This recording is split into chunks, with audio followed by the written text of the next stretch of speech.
on l'attend pas trop aujourd'hui, mais c'est possible, hein. En tout cas il sait faire sur un 2 tirs, donc il y a bien un jour où ça va peut-être passer sur un 4 tirs avec un 19 sur 20, ça pourrait passer.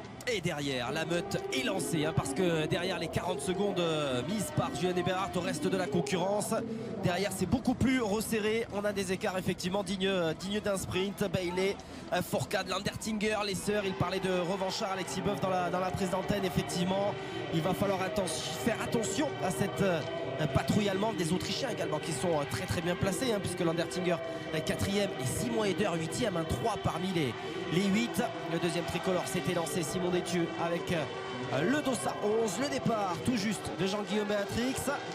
On a vu le dossard 26, celui d'Ole Einar Bjørndalen qui s'est quelque peu manqué lui sur le sprint. Le grand homme pourtant de ce site de Pyeongchang, c'est lui qui avait raflé la mise à l'occasion des mondiaux en 2009. C'était tout de même une autre époque. Même si on n'en doute pas, on retrouvera le vétéran norvégien l'année prochaine au jeu, hein. Mais c'est vrai que ça fait des saisons longues pour lui, hein. Avant, il n'hésitait pas à faire des impasses. Là, il a fait toutes les courses. Donc, ouais, avec les années, je pense que c'est compliqué pour lui de tenir une saison complète maintenant. Allez, en chasse donc de Julian Eberhardt. On retrouve Loïc Bailey qui accompagne Martin Fourcade. Est-ce que sur cette première boucle, Flo, selon vous, même si on commence à avoir un élément de réponse, Martin aurait intérêt à rester dans les skis de l'américain? Pas forcément. Non, et c'est vrai qu'Eberhardt, hein, qui a déjà de l'avance devant, il n'a pas intérêt à le laisser encore plus filer.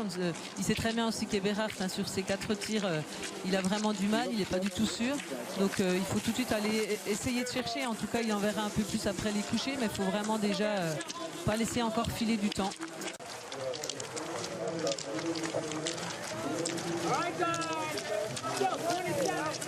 Et on retrouve Quentin Fillon-Maillet avec le dossard 32, loin de la tête de course. Quentin, il va falloir être parfait sur le pas de tir pour effectuer une remontée fantastique, mais il en a le secret, Quentin. Allez, Julian Eberhardt, premier passage sur le pas de tir. On va être vite fixé sur les intentions de l'Autrichien.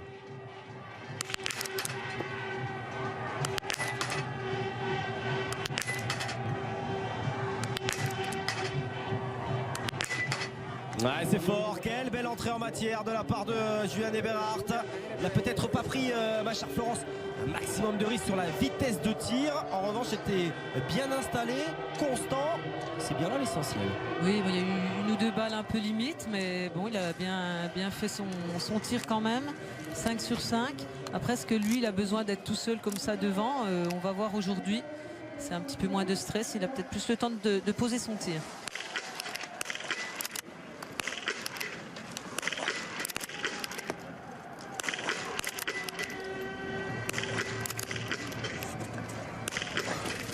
Et le duel derrière pour la deuxième place qui tourne à l'avantage de Martin Fourcade, puisque Loïc Bailey va commettre une erreur et donc aller tourner sur la note pénalité, 150 mètres supplémentaires. Attention à Eric Lesser qui réalise le plein.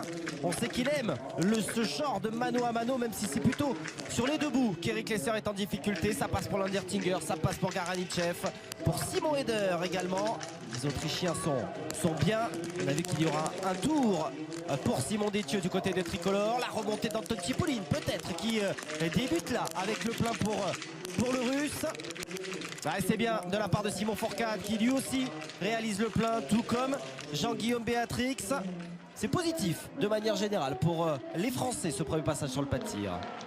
Et c'est vrai que depuis Loïc Bailey à 1 minute, c'est vraiment serré.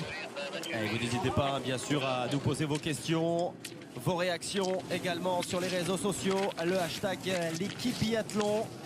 Vous êtes encore nombreux à nous demander pourquoi Johannes ou encore Tarjei ne sont pas présents. Eh bien, certains des Norvégiens n'ont pas fait le long déplacement vers la Corée du Sud. C'est le cas donc des frangins bœufs, diverses raisons, en tout cas plutôt malades et fatigués, hein, on va dire de manière générale. Ce fut également le cas pour Emil Svensson. A tout simplement décidé de stopper, de bâcher cette saison. C'était les sinus pour le coup qui lui posaient problème. Et puis oui, après les championnats du monde, hein, ça s'enchaînait vite, hein, ils ont eu que 5 jours à la maison, donc on imagine pour un Schemp, hein, qui a dû avoir pas mal de sollicitations aussi après son titre sur la Master. il faut repartir tout de suite derrière, c'est compliqué. Intéressant hein, là de voir les indications données par Stéphane Boutiot, le groupement hein, tout simplement de Martin Fourcade, les 5 balles. Voilà, les athlètes ne demandent pas tous les mêmes choses hein, aux entraîneurs sur le bord de la piste. Certains préfèrent qu'on leur dise simplement bah, c'est bon, voilà, il n'y a rien à faire, rien de spécial, pas de gros changements. D'autres préfèrent vraiment voir les impacts sur la plaquette, hein, donc c'est le rond de la cible qui est reproduit et avec des petits aimants ils collent les impacts des balles et à l'athlète de faire ce qu'il faut en conséquence suivant le vent qu'ils trouveront au prochain passage sur le pas de tir ou suivant leur ressenti sur le tir d'avant. Des mêmes 2-3 hein, à jouer jusqu'au dernier debout la médaille. Landertinger en faisait partie. C'était une belle fin de mondiaux hein, justement pour les Autrichiens à domicile. Et on voit toute cette fin de boucle qui est assez roulante avec des petites bosses, des petits changements de rythme. Après la première grosse partie en montée. Allez, retour déjà de Julian Eberhardt sur le pas de tir. Le deuxième coucher, toujours une avance conséquente, confortable pour l'Autrichien. À peu près garder son écart sur Martin.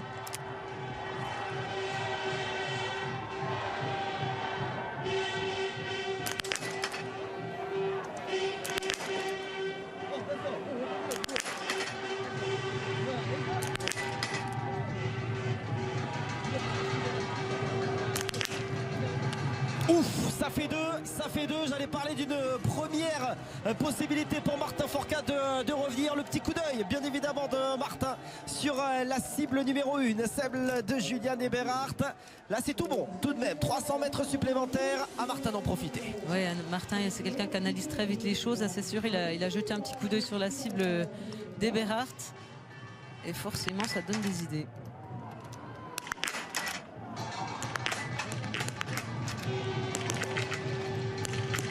Et le plein pour Martin Fourcade. On ne laisse pas impunément cette possibilité au numéro 1 mondial. Il en profite, c'est une certitude, même si Eder derrière et Landertinger vont ressortir tout proche du Catalan. Et les sœurs lui va les tourner. C'est le cas de Windisch qui est en train de craquer complètement. Et attention à Loïc Gaillet qui est en train de s'accrocher. Le retour de Chipouli, lui, se poursuit. Et voilà, il aura fallu simplement 2 tirs hein, pour que Martin se retrouve devant et qu'Eberhardt recule.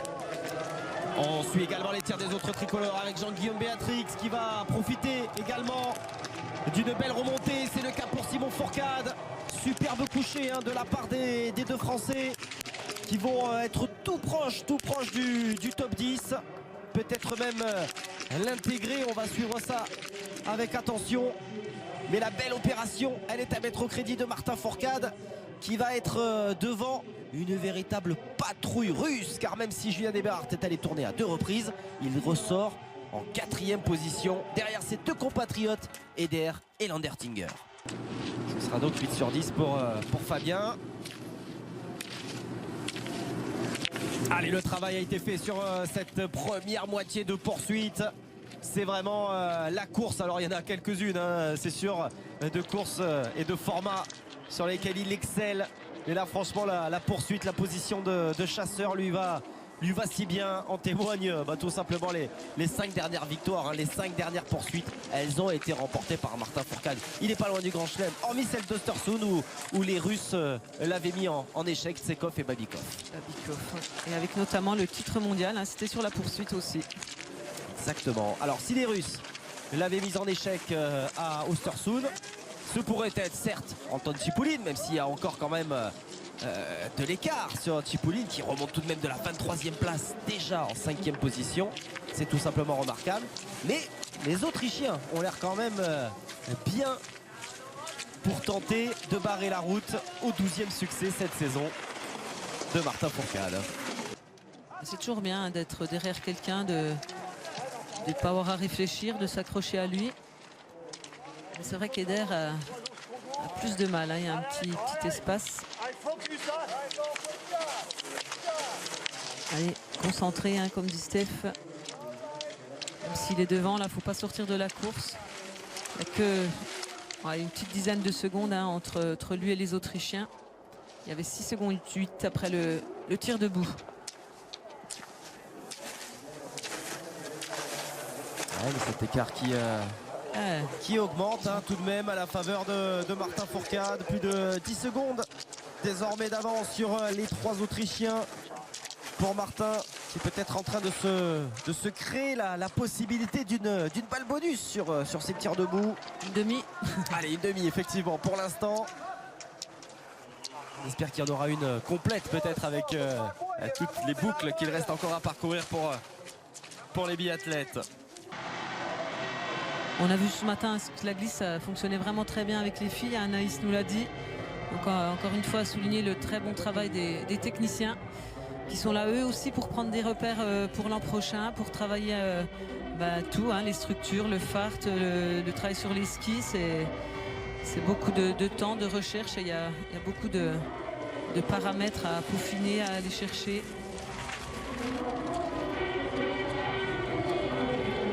Et une belle performance passe aussi par là. Ouais, importance colossale, hein, évidemment. Toutes ces informations prises par la cellule glisse de cette équipe de France. Allez, le premier debout pour Martin Fourcade avec les 3 Autrichiens que vous voyez en arrière-plan, prêts à profiter d'un possible loupé de Martin Fourcade.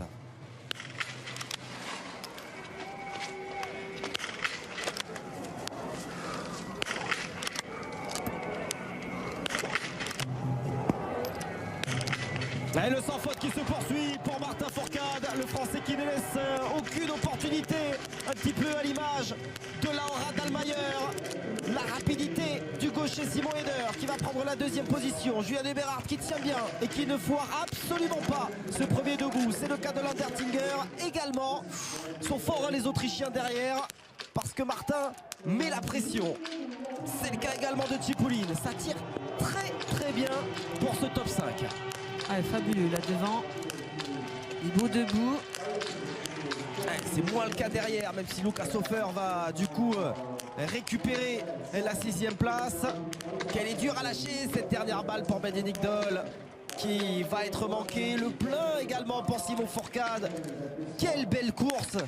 On est en train de retrouver là les athlètes français qui ont eu des difficultés finalement pendant les mondiaux. Anaïs Bescon chez les filles et Simon Fourcade chez les garçons.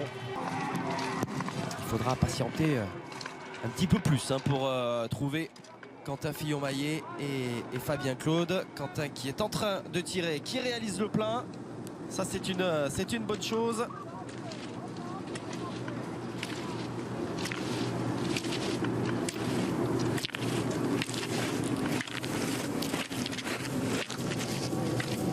Et toujours c'est une dizaine de secondes d'avance à la sortie du pas de tir pour Martin. Il a fait un joli debout là le dernier, mais c'est vrai que sur les mondiaux hein, il a montré aussi quelques fragilités, hein, c'est possible aussi. Et le dernier tir va encore décider de tout le classement. Et une indication de temps. Ah, il va reprendre des secondes hein, sur les skis. À la doublette autrichienne, Julian Eberhardt et Simon Eder. Vous le disiez, il y avait une dizaine de secondes hein, à la sortie du pas de tir. Et désormais 15 secondes d'avance sur Eberhardt et Eder. Toujours pas une balle d'avance hein, de Joker. Et Tchipouline hein, qui est là quand même en 5e position. Se ralentit. Ouais. Le petit coup d'œil de Dominique Landertinger. Il n'est peut-être pas satisfait d'un Tchipouline qui est proche, tout proche, trop proche peut-être. Ouais, il double en faisant l'extérieur, Tchipouline. Ouais. Allez, la 2e victoire cette saison de Martin Fourcade. Elle est au bout de ce dernier debout.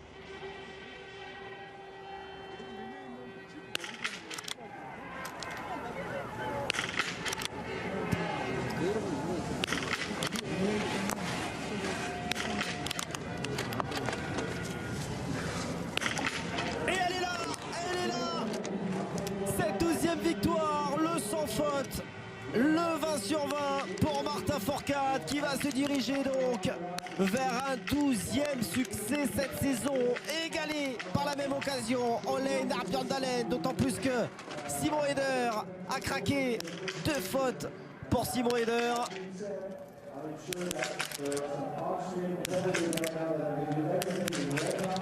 Et Tchipouline qui réalise le plein, qui va monter sur le podium.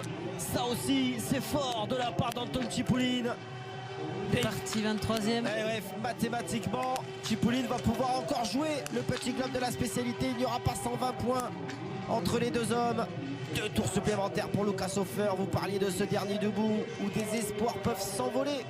On retrouve Martin Fourcade, le 20 sur 20 aujourd'hui, comme Anton Tchipouline.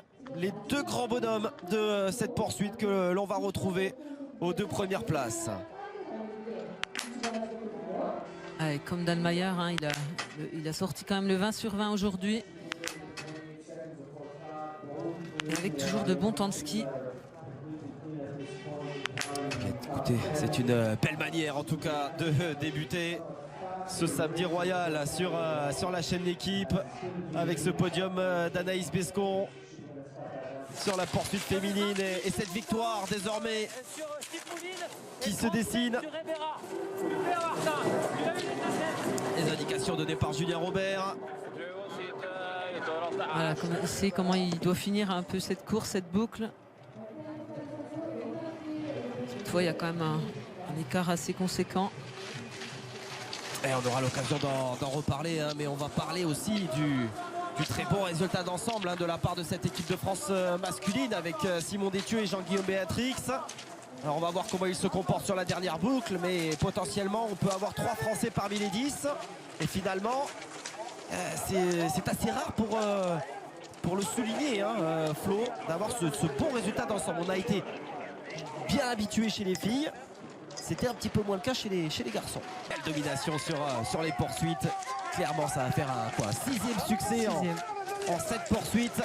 Le voici déjà et il va mettre un point d'honneur à sprinter pour aller chercher ce 12e succès. Peut-être que l'année prochaine, ce sera pour aller chercher des titres olympiques. Mais chapeau Martin Fourcade. Encore un record à mettre à votre actif. Celui-ci, 12 victoires sur une seule et même saison. Que dire? Il partait quand même à 45 secondes. Et il arrive avec encore une énorme marge. Et il a sorti le 20 sur 20 sur le pas de tir. Je pense que ça lui a fait du bien aussi, ça. Lui aussi a sorti le 20 sur 20 sur le pas de tir. Réalise une course de patron. Anton Tchipouline, le dauphin de Martin Fourcade, à l'image de cette course. Le seul véritablement à rivaliser avec le tricolore. Mais voilà, là aussi, c'est à l'image de cette saison. Il est parti d'un petit peu trop loin pour aller jouer la victoire, disputer la victoire aux Français sur cette poursuite. C'est tiré à 20 sur 20, j'avais parié avec Stéphane, ils n'aiment pas perdre des paris contre mon entraîneur, donc si là j'avais à cœur de le gagner. Ensuite, voilà, c'est un mélange de plein de choses, j'avais forcément envie de m'imposer sur ce titre olympique pour être sûr de mes chances ici l'an prochain, même si je sais que ça sera effacé l'an prochain au départ. C'est juste des petites choses qui m'aideront à penser positivement tout cet été, même quand ça sera un peu plus dur. Et voilà, cette 12e victoire a fait du bien parce qu'on m'en parle depuis un petit moment. J'étais à 10 victoires, presque à 9 victoires tout début janvier, et du coup elle tardait à venir cette 12e, et les courses se rapprochaient de la fin de saison. Donc voilà, je suis heureux de ça parce que c'était un défi énorme. Vous savez, j'ai eu de la chance de gagner beaucoup dans ma carrière. Et j'avais fait 10 victoires, j'avais fait 9 victoires, j'avais fait 8 victoires. Et je pensais que je pourrais faire jamais mieux tellement la barre était haute avec 12 victoires de Beyond Allen. Donc voilà, de le faire aujourd'hui, c'est un immense bonheur. Parce que moi j'ai grandi en regardant Beyond Allen à la télé comme toi. Et voilà, c'est juste beaucoup de bonheur, beaucoup d'émotions. Ça signifie beaucoup pour moi et je suis extrêmement fier. Alors forcément, nous on en veut toujours plus, il y a cette 12e victoire, il reste encore des courses d'ici la fin de la saison. Est-ce que tu penses que cette 13e victoire pour vraiment essayer de faire un record du côté masculin, car chez les féminines, il y a un record à 14, est-ce que tu penses que c'est possible? Vous savez, j'étais, je dis vous, mais tu sais, j'avais peur de ne pas avoir cette 12e parce que c'est vraiment quelque chose qui me tenait à cœur, qui m'a motivé toute cette saison depuis le mois de janvier. Et voilà, je crois que je suis simplement satisfait de ça. Si elle vient, j'en serai heureux, mais c'est pas une motivation au plus profond de moi. Voilà, je cherche pas à me démarquer des autres, à dire que j'ai été meilleur, que j'ai été moins bon. C'est d'autres générations, mais voilà, d'être à son niveau, c'est tout ce que je voulais. J'ai pas envie d'être forcément meilleur et ça me ferait bizarre presque de le dépasser. Donc voilà, je crois que pour l'instant, je suis bien comme ça. On va voir comment ça se passe d'ici la fin de la saison. Je me battrai pour aller les chercher à chaque départ de compétition, mais voilà, je suis soulagé, je suis heureux ce soir et voilà, on va essayer de bien récupérer pour le relais de demain parce qu'il y en a une belle à aller chercher avec les copains et ça serait une belle chose. Alors on aimerait savoir, on t'a vu sprinter à l'arrivée, tu avais largement l'avance pour gagner. Pourquoi tu fais ce petit sprint? Voilà, comme je disais, j'étais ici pour gagner, je suis aussi ici pour prendre des repères. Voilà, on enregistre les données en course avec les GPS et voilà, j'avais envie d'avoir, que ce soit pour mes pulsations cardiaques, pour plein de choses, le maximum de données possible pour l'hiver prochain. Alors on en fera ce qu'on en fera. Il y en a certaines qui vont nous servir à rien, mais voilà, plus on en a, plus on a le choix de piocher dedans et plus on peut penser à des choses sur ces entraînements, des choses comme ça. Donc je voulais faire une course jusqu'au bout, même s'il n'y en avait pas besoin pour gagner. C'était pas pour écraser la course ou pour quoi que ce soit d'autre, c'était pour faire ma course à fond, pour voir comment mon corps réagit, à quelle partie de la piste et voir ce qu'il faudra bosser l'an prochain pour être encore meilleur qu'aujourd'hui. Une dernière question, c'est sur le petit globe de la poursuite. C'est Anton Chipouline qui fait deuxième aujourd'hui. Est-ce que tu crains son retour sur les dernières courses? Non, honnêtement, Chipouline a été très bon cette année en poursuite. Il a été excellent, parce qu'il est souvent parti de loin. Il a fait des remontées fantastiques, au moins par 3 fois. Donc c'est un excellent poursuiteur, c'est un excellent athlète, tout simplement. Il est second au classement général. Ensuite, voilà, je sais que la décision de gagner ou pas le globe de la poursuite, c'est moi qui l'ai. Ça sera à moi de faire ce choix-là, mais je suis en aucun cas inquiet du retour de Chipouline. Ce dernier cycle de la saison, ce mois de mars, qui pourrait apporter encore de très très belles émotions, notamment à cet homme-là. This was the perfect race. Almost. I give the perfect one for. On the front shot I saw that was a bit on. I give the perfect one for next winter. No, you are back where you should be. Thanks. Congratulations with the winner of the World. Thanks. Félicitations d'Anders Besseberg, le président de la Fédération internationale de biathlon. Et lui aussi, comme il lui disait, prend l'habitude de le retrouver sur la plus haute marche du podium. Avec un 18/20. Mais le niveau était évidemment pas du même acabit